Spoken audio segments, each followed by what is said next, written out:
तो hey guys, स्वागत है आप सबका मेरे चैनल में। आई होप आप सब बहुत अच्छे होंगे। तो भाई, कामिनी सिंह की आपने वीडियो देख ली होगी। कामिनी की वीडियो में एक मैसेज है, ऐसा बड़ा या फिर मान सम्मान, अपनी सेल्फ रिस्पेक्ट या मान सम्मान सबसे बड़ा होता है। और शायद ये चीज जो है ना कामिनी के अंदर है, इसीलिए शायद कामिनी जो है कंट्रोवर्सी से घिरी रहती है। मुझे यहाँ पे बहुत सारी बातें करनी है और काफी सारे कमेंट्स आए थे, उनके जवाब भी देने, तो वीडियो में लास्ट तक बने रहना। मैंने एक्चुअली हल्दी वाली वीडियो पे बिल्कुल भी इनकी वीडियो नहीं बनाई थी कमेंट पे। तो इनका कमेंट कुछ ऐसा था किसी का, भाई और विशाल की शादी की हल्दी कुचाई के लिए जब कामिनी दी ने कहा कि उसमें सभी लोगों को नहीं बुलाया था क्योंकि वो छोटा फंक्शन था, तो सुमित ने बोला कि लड़की के ससुराल से बड़ा कुछ नहीं होता। और अब गृह प्रवेश की हल्दी कुचाई को वो खुद बोल रही है कि ये बड़ा फंक्शन नहीं था, हमने सबको नहीं बुलाया। अब लड़की का ससुराल सबसे बड़ा नहीं है, कामिनी दी को ना बुलाए आंटी को बुला लेते।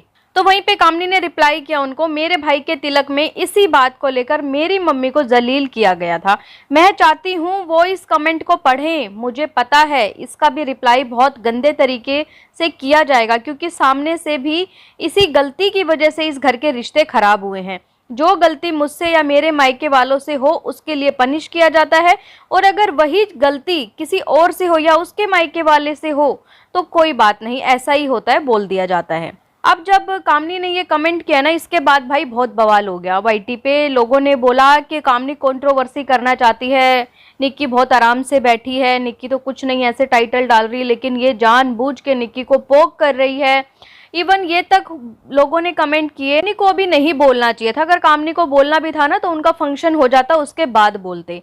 अच्छा, इन दोनों चीजों में इतना डिफरेंस है कि अगर कामिनी बाद में बोलती तब भी लोग क्या बोलते, अरे उस टाइम पे क्यों नहीं बोला जब चीजें हो रही थी, अब क्यों उठ उठ के आ रही हो, तुम तो जानबूझ के पोक कर रही हो सामने वाले को, तुम तो जानबूझ के कंट्रोवर्सी क्रिएट कर रही हो। ये मौके पे चौका मारा है। मौके पे चौका का मतलब ये है कि भाई जिस टाइम पे उसके सामने वो सारी चीजें हुई जिसकी वजह से उसके मायके वालों से रिश्ते खराब हुए, तो वो क्यों ना बोले, इसलिए उसको बहुत ज्यादा हर्ट हुआ। तब जाके कामिनी ने ये जो है रिप्लाई की। ये बहुत बड़ी बात नहीं है, सिर्फ और सिर्फ समझने की कोशिश करनी चाहिए लोगों को। कि एक बात बताइए, यहाँ पे बहुत सारे घर ऐसे हैं इंडिया में कि भाई देवरानी जेठानी होती हैं, और जरूरी नहीं है सबके रिश्ते अच्छे हैं या सबके मायके वालों से रिश्ते अच्छे हैं, नहीं। मेरे खुद नॉन में बहुत सारी फैमिलीज हैं। होता क्या एक्चुअली कि जब घर में देवरानी जेठानी होती है ना और एक के मायके वाले नहीं आते, ठीक है, कोई भी वार त्योहार होता है वो लोग नहीं आते और दूसरी के आते हैं, दूसरे वाले इंसान को जो है बुरा लगता है। उसको लगता है कि भाई सेकंड वाले को देखो, उसके माँ बाप को कितनी इज्जत मान सम्मान मिल रहा है, जो बच्चा है उसको कितना प्यार मिल रहा है नाना नानी से, तो मेरे बच्चे को क्यों नहीं मिल रहा, मेरे पेरेंट्स को इस तरह की इज्जत क्यों नहीं मिल रही। हर एक लड़की जो है एक घर में बहू बन के जाती है, बहुत अच्छी बहू कहलाई जाती है, बहुत अच्छी जेठानी, बहुत अच्छी देवरानी, बहुत अच्छी भाभी, सब कुछ बन जाती है वो, ठीक है। लेकिन जब बात आती है एक बेटी बनने की, एक बेटी का फर्ज जिसको बोलते हैं कि अपने माँ बाप की इज्जत के लिए लड़ जाना, जब अगर वो अपने माँ बाप के लिए आवाज उठाती है ना तो वहां पे वो सबसे बुरी बन जाती है। उसका कुछ भी किया हो, उसने चाहे कितना अच्छा किया हो किसी के लिए, सब जीरो हो जाता है। आई थिंक कामिनी के साथ भी यही सिचुएशन है। मुझे पूरी सिचुएशन बिल्कुल नहीं पता, मैं क्योंकि बहुत कम टाइम से इनको फॉलो करती हूँ। हाँ, इनकी 1-2 घंटे वाली वीडियो जरूर देखी थी, लेकिन वो बात बहुत पुरानी हो चुकी है। सब लोगों ने वीडियो बनाई, अपने अपने रिएक्शन दे दिए।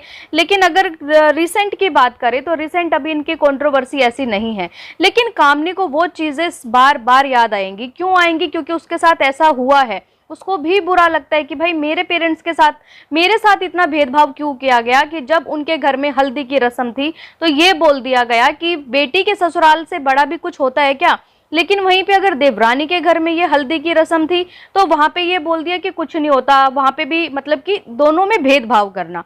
एक्चुअली जो घर के बड़े होते हैं ना, उनको ये चीज समझनी चाहिए कि अगर आपके घर में 2 बहू हैं, बेटे तो चलो सबके अपने होते हैं, लेकिन बहुएं पराई ही बोली जाती हैं और हमेशा पराई ही रहेंगी। बहुत कम घर ऐसे हैं जहाँ पे जो है बहुओं को बेटी बना के रखा जाता है। तो उनको ये चीज़ थोड़ा सा सोचनी चाहिए कि थोड़ा सा अपने ऊपर अपने घर को देख के लेना चाहिए कि भाई अगर हम इनके घर जा रहे हैं तो हमारी जो बड़ी बहू है उसको कितना बुरा लग रहा होगा कि यार मेरे घर में भी तो फंक्शन था, मेरे भी तो माँ बाप हैं, ठीक है, कहा सुनी हुई, चाहे उनकी साइड से गलती हो चाहे इनकी साइड से गलती हो, तो क्या इन चीज़ों को ठीक नहीं किया जा सकता? और इनके घर की सिचुएशन शायद यही है कि जब तक ये चीजें ठीक नहीं होंगी ये कंट्रोवर्सी जो है इनकी चलती रहेगी। बहुत सारे लोगों ने निक्कू को भी कमेंट किया है, ठीक है, वो कहीं ना कहीं कामनी के फॉलोअर्स होंगे और उन्होंने जो जाके कमेंट किया है कि देखो ना सास कितनी गंदी है, इसके घर तो आ गई है, गिफ्ट लेके आई है, ये करके आई है, पता नहीं क्या जादू टोना ही निक्की करती है। तो जादू टोने की बात नहीं है भाई, उनके साथ जो उनके रिलेशन अच्छे हैं इसलिए जो है ना उनकी सासू माँ वहां जा रही है। अब कामनी के घर वालों के साथ रिलेशन अच्छे नहीं है इसलिए इनके घर से वहां कोई नहीं जाता। सीरियसली सच में ये है कि भाई इनकी जो घर की कंट्रोवर्सी है ना सिर्फ इसी चीज पे अटकी हुई है कि अगर इनके ससुराल वाले और उनके मायके वाले मिल जाएं तो मुझे लगता है कि शायद इस कंट्रोवर्सी का दी एंड हो ही जाएगा। लेकिन अब पता नहीं कब होगा कब नहीं, कब मतलब चीजें ठीक होंगी। कामनी की जो सिचुएशन है ना वो वही इंसान समझ सकता है, वही औरत समझ सकती है जिसके ऊपर ये चीज बीती होगी, जिसके साथ घर में भेदभाव हुआ होगा। जो देवरानी जेठानी में भेदभाव होता है कि एक को बहुत अच्छे से पैम्पर करना लेकिन दूसरी अगर कुछ भी अच्छा कर रही है उसके साथ जो है फिर भी रखना भेदभाव, हालांकि वो चाहे कितना अच्छा पूरी फैमिली के लिए कर दे फिर भी उसके मन में कुछ ना कुछ इस तरीके के छोटे छोटे पॉइंट आएंगे कि यार मेरे साथ ऐसे क्यों होता है। कि अगर आज की वीडियो की बात करूं, काफी अच्छी वीडियो थी, वो गई थी इन्फ्लुएंसर बनके, शायद किसी एकेडमी में गई थी जहां कामनी ने बताया कि किसी टाइम मैं यहां से जो है ये सर्टिफिकेट लेने आई थी लेकिन आज मैंने वो मुकाम हासिल किया है कि भाई मैं दूसरों को सर्टिफिकेट दे रही हूँ।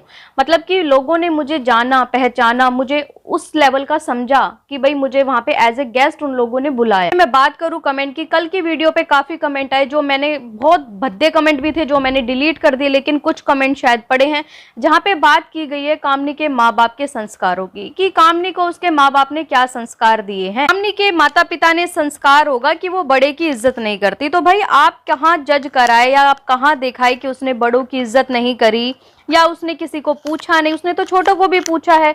हालांकि बहुत सारे लोगों के कमेंट्स ऐसे ऐसे आ रहे हैं इतने गंदे, मतलब कि पता नहीं उनकी सोच कैसी होगी कि भाई निक्की के साथ जो भी अभी लास्ट दिनों में उसके साथ हुआ काफी बुरा हुआ, ठीक है, और हम जो है निक्की को सपोर्ट भी करते हैं कि भाई काफी ब्रेव है वो, उसने ये भी जो भी सिचुएशन थी इसको बहुत अच्छे से हैंडल किया। लेकिन इसका मतलब ये नहीं है ना कि भाई वो सारी चीजों का ब्लेम कामनी के ऊपर डाल दो। हालांकि निक्की ने तो कामनी का नाम तक नहीं लिया, उसने क्या बोला कि मुझे जो है मेंटली हैरेस किया गया है, और वो हैरेसमेंट किसने दी, वो दी जो हेटर्स हैं जो कि कमेंट्स करते हैं। लेकिन सब चीजों का ब्लेम डाल दिया गया कामनी पे कि कामनी ने प्रेगनेंसी में उसको हैरेस किया, उसने टेंशन ली, उसकी वजह से उसके साथ ऐसा हो गया। भी अपने व्लॉग में बोला है कि मैं जो भी चीजें हैं ऑफ कैमरा अपनी फैमिली से बात करूंगी, ऑफ कैमरा जाके मैं सॉर्ट आउट करूंगी। तो बहुत अच्छी बात है, ऑफ कैमरा ही करना चाहिए। और कामनी के लिए भी ये राय है कि कामनी भी जो भी चीजें घर में हो रही हैं उसको ऑफ कैमरा सॉर्ट आउट करें। आप लोगों की क्या राय है कमेंट करके जरूर बताएं, और प्लीज कमेंट सेक्शन में किसी के लिए भी, चाहे वो निक्कू हो चाहे वो कामनी हो, नेगेटिविटी बिल्कुल ना फैलाएं। क्योंकि फिलहाल जो भी मिसअंडरस्टैंडिंग हो रही है ना वो हो रही है कमेंट्स की वजह से। क्योंकि देखिए वो लोग भी आके कमेंट्स पढ़ते होंगे, ऐसा नहीं है कि भाई उनको क्या बोला जा रहा है क्या नहीं बोला जा रहा, सब कुछ वो पढ़ते हैं। सो बाय, मैं मिलती हूँ आपसे एक न्यू वीडियो में, तब तक के लिए बाय।